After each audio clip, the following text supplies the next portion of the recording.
What's up guys, in this video we'll be reviewing the Yonex Regna 98, looking to be the most expensive retail racket on the market at the moment. It's been available in small quantities at Tennis Warehouse and Tennis Only, and the racket comes in at a crazy retail price of $580 Australian or around $350 US. The version I'm reviewing is the 2019 version, and there has also been a 2022 model released, but it's basically the same racket with an updated cosmetic.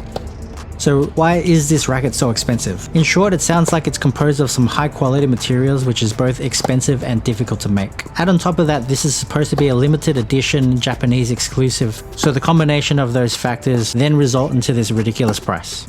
Which brings us to, is this actually worth the money? In my opinion, there is no racket out there that is worth more than the average retail price range. There are so many quality rackets currently out, finding a near perfect racket for you will only give you percentage differences to help you perform at your highest level, but you really could get away with any good quality frame as long as the specs suit your game and you are skilled enough to use it. So whilst I was originally planning to do an E-Zone vs Regna review, I'm going to comment on multiple lines just to give you the most accurate idea of where this racket sits. Before we get started with the review, do me a favor and like and share the video, and subscribe to my channel if you want to see more reviews. Check me out on Instagram to keep up to date with what's coming next. If you do enjoy these videos, consider giving me a super like or buy me a coffee to help me keep these reviews going, as I've bought these rackets with my own money, as a short demo is not a good enough indication for a proper review, and this is usually why it takes so long to make videos. I only do it for the channel because of the awesome reception I get, but rackets are getting a bit too crazy, so any help that you provide will be greatly appreciated to help the channel keep growing.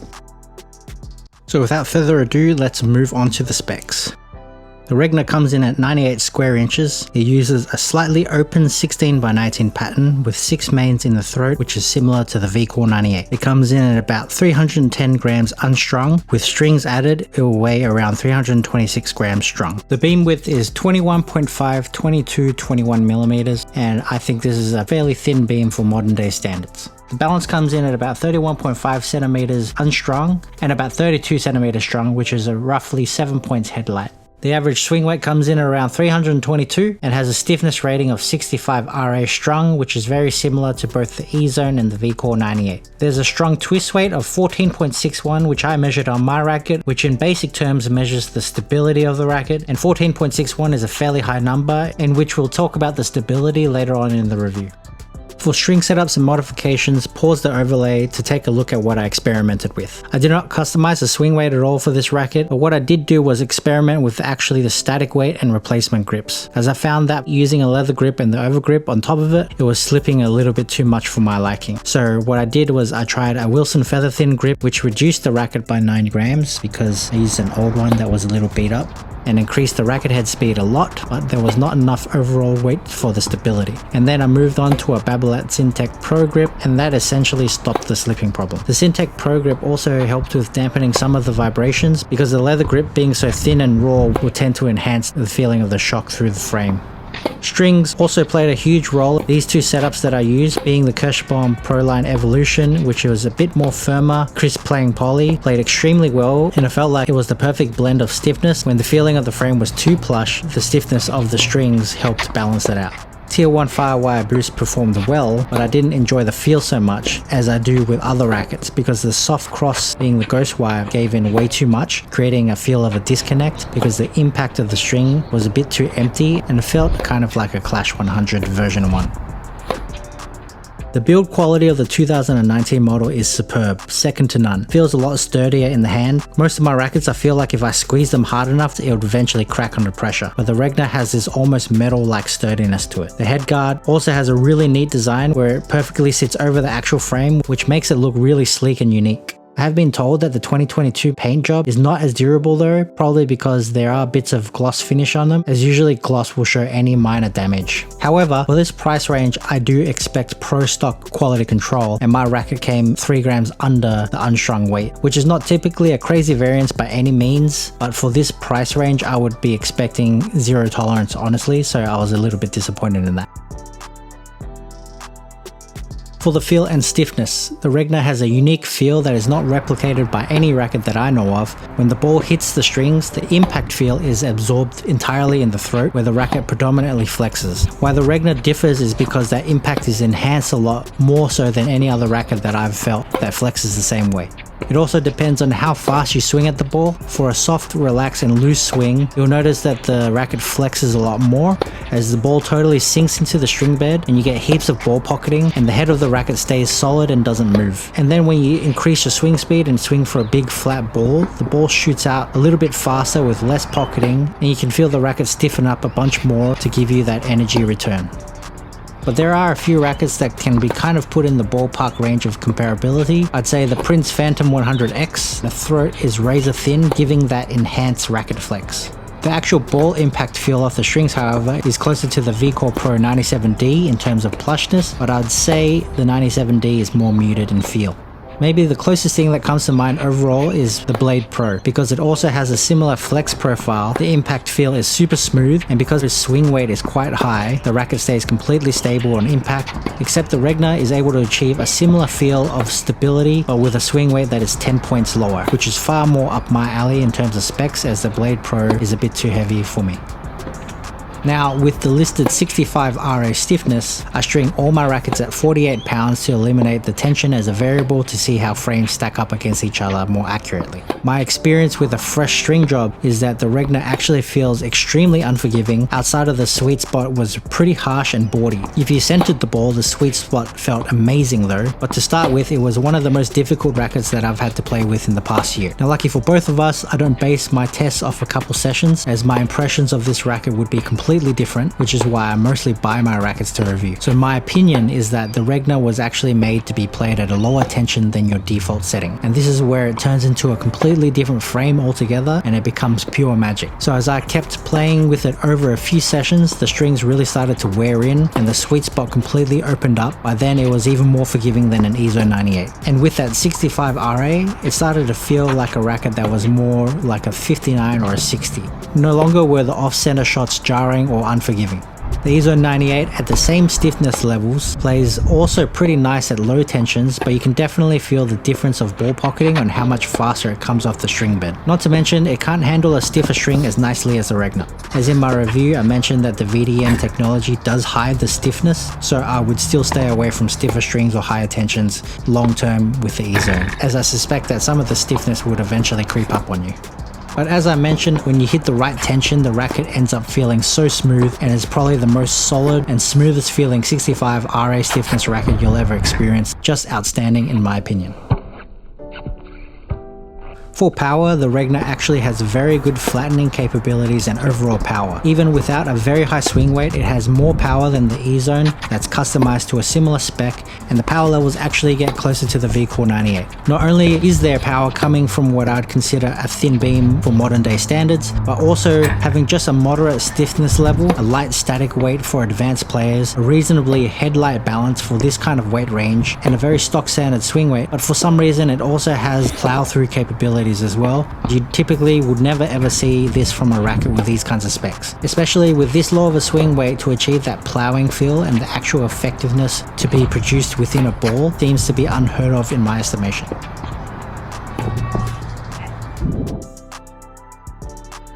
For maneuverability, the Regna took a couple of sessions to adjust to, even though it's not a thick racket and is the perfect static weight for me at 330 grams, which is very light to a lot of people. The racket felt like it swung oddly heavy and much heftier than the specs suggest. It almost has a bit of a head-heavy feel, but the racket is not actually weighted towards the tip at all. And I suspect this comes back to that fairly high twist weight.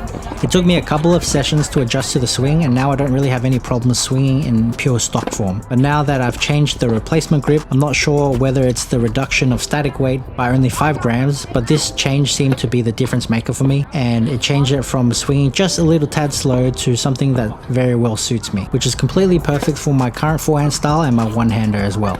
But keep in mind, it's not the maneuverability alone that makes the one-hander effective, it's the multiple variables such as power, spin, and stability as well. Overall, I would compare maneuverability in stock form just a tad slower than the VCore Pro 310, but with the slight adjustment to the grip, for whatever reason, it was quite the game changer for me.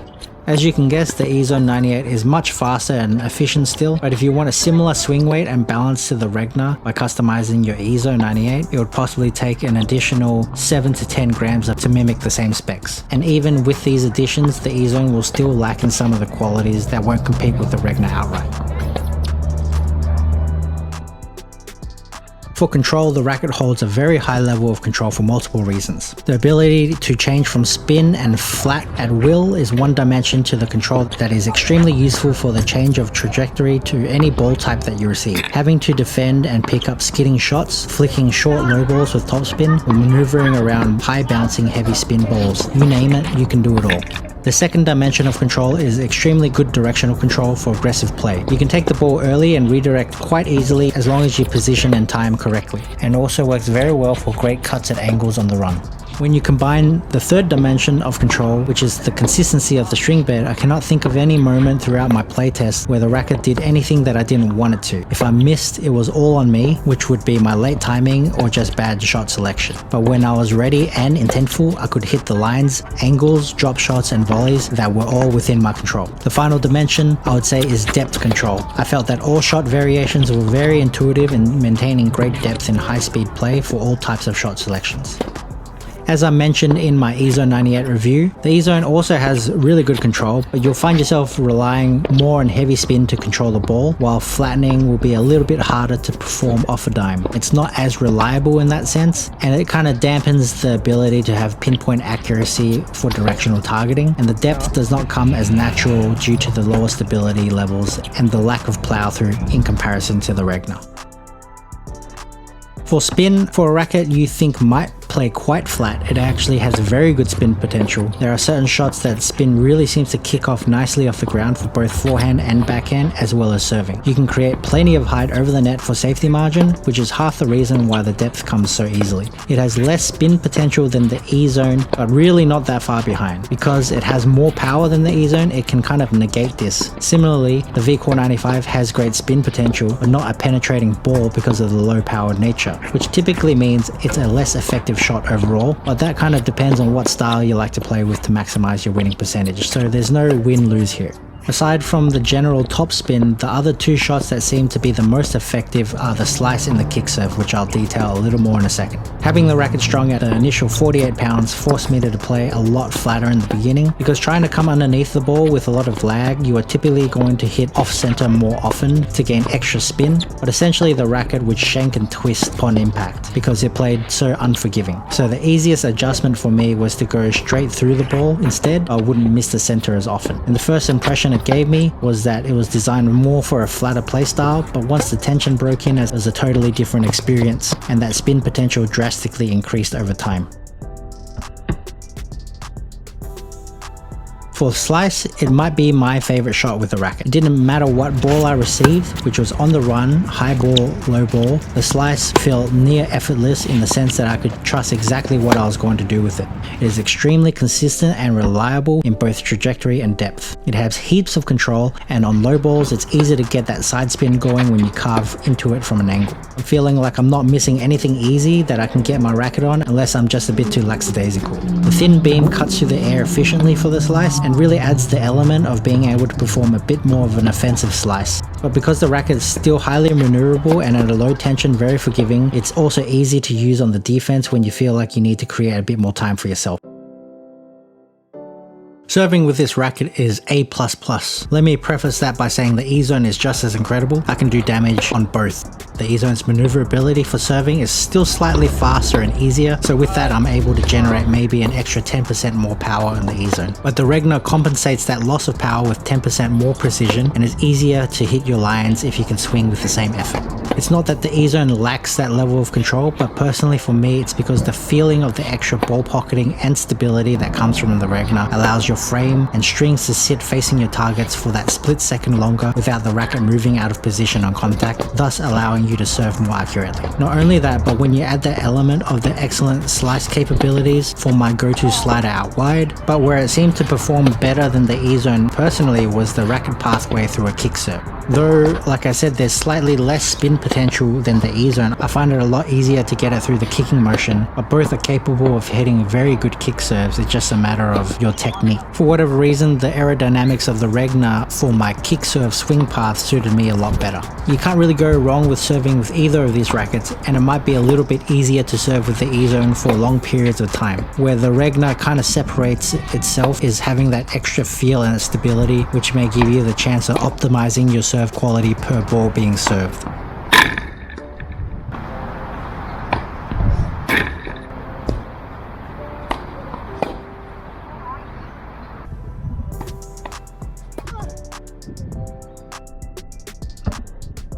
Now for forgiveness, if you test this racket and string it at your normal tension, like I said, whether that be 48 pounds or anything higher, you're just going to notice how hard it is to play with a racket to begin with. My first session, after the first 10 minutes, I realized how much I sucked, and I told myself I really needed to focus purely on contact and timing. And you know what, it actually made me play better because I was so much more focused on what I was doing. But it was so unforgiving, like a classic Prestige 1820. The sweet spot no bigger than a thick outline of the size of the ball itself, being way harder than a V-Core 95 to play with. I felt there was quite a lot of shock to my wrist, which is also what drove me to concentrate extra hard because I didn't want to feel that jarring stiffness either. From my experience with 95 square inch 1820s, as per my Battle of the 95s video comparison, the secret sauce really is just to lower the tension by 5 to 10 pounds depending on your preference from your standard range. And suddenly, any racket you'll play with, it could totally change the outlook on the forgiveness levels, harshness of the stiffness, the ball pocketing, spin potential, and really just the overall playability of the racket changes into a whole different experience.